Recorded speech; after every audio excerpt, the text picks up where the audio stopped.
ورنہ گدھوں کے لیے چارہ اور عام انسانوں کی بات ہو رہی، پہلی بات عام انسانوں کے لیے گندم اور محبوبین کے لیے من و سلوا۔ اللہ نے انار بنایا، اللہ نے گندم بنایا، اللہ نے جو بنایا، اللہ نے مکھن بنایا، اللہ نے شہد بنایا، اللہ نے مچھلی بنائی، سب اللہ نے بنائی، سب اللہ۔ ہم اسی میں الجھ گئے اور بنانے والے کو بھول گئے۔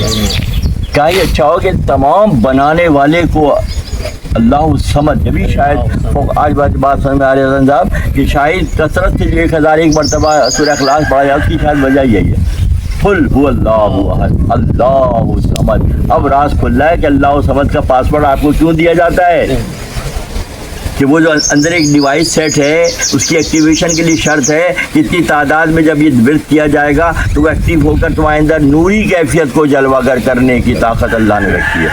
تو آپ 1001 مرتبہ ہر شب جمعہ میں پڑھتے ہیں، اور اگر اس کو کثرت سے پڑھیں تو کیا ہوگا، وہ ڈیوائس جلدی ایکٹیو ہو جائے گی۔ خلائق کی وسعت نزلی اس انداز کی نہیں ہے جو اللہ کے محبوبین کی وسعت نزلی ہے۔ یہ بہت اہم پوائنٹ ہے یہاں پر کہ جتنی خلائق 18,000 عالم میں جتنی مخلوق بستی ہے، چاہے وہ بشری لباس میں ہو یا وہ بادلی لباس میں ہو، چاہے وہ حجراتی لباس میں ہو، چاہے وہ آبی دائرے میں ہو، سب جو ہیں وہ ادنا ہیں۔ اور کس کو فضیلت حاصل ہے؟ عارف کو فضیلت حاصل، عرفان ذات رکھنے والے کو فضیلت، اللہ کی پہچان رکھنے والے کو فضیلت ہے، مقدم ہے ان تمام پر جو جتنی بھی خلائق اور ہیں۔ جی کہہ سکتے ہیں چھوٹے دائرے میں دیکھتے ہیں چیزوں کو۔ تعبیر بہت بڑا واقعہ ہے قرآن کا کہ یوسف جو ہے خوابوں کی تعبیر کے ماہر اللہ نے ان کو بنایا کہ وہ خوابوں کی تعبیر کیا کرتے تھے، اور بہترین میاں عربی میں میاں کہتے ہیں 100 کو، میاں بال100 میں سے 100% ان کے خواب کی تعبیر سچی ہوتی تھی۔ یہ ایک نبی کے بارے میں اللہ قرآن فرما رہا ہے۔ مقصد آیات کیا ہے، اللہ کی تخلیق کا مقصد کیا ہے؟ اللہ نے تخلیق کی ہے عظیم الشان نعمت ہے جو ہمارے اس میں آئی ہے، اس کا ہمیں کتنی، اس کی میں کتنی پہچان ہے۔ اصل بات دنیا تو عارضی ہے، یہ وجود بھی عارضی ہے۔ یہ کل بھی شاید بات ہو رہی تھی کہ یہ بدن جب گھٹ جائے گا تو ڈی جنریشن ہوگی تو خود کا شکار ہوگا تو کیا رہ جائے گا؟ کچھ بھی نہیں۔ مگر جو امر ربی ہے، جو امر ہے، جو اس کو چلا رہا ہے سسٹم کو، تو اس کی پہچان کے لیے ساری محنت ہے نا۔ انبیاء بھی اسی لیے مبعوث کیے گئے، بھیجے گئے کہ انسانوں کو امر ربی کی پہچان کرا کر اپنے رب سے قریب کرنے کا فریضہ انجام دینے کے لیے بھیجا گیا۔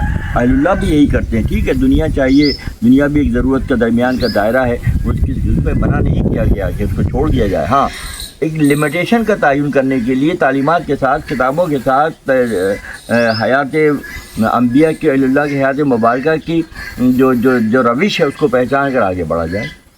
تلک آئے گی طریقت میں فنا فی اللہ فنا فی اللہ۔ دیکھیں 3 درجے ہیں۔ فنا فی شیخ ہے، پہلے آنے والا اپنے آپ کو شیخ میں فنا کرتا ہے، وہ شیخ اس کو اپنے پاس روک کے نہیں بیٹھتے ہیں، وہ فنا فی رسول کی منزل پر سرفراز کرتے ہیں، جو ان کی ڈیوٹیوں میں سے ڈیوٹی ہے۔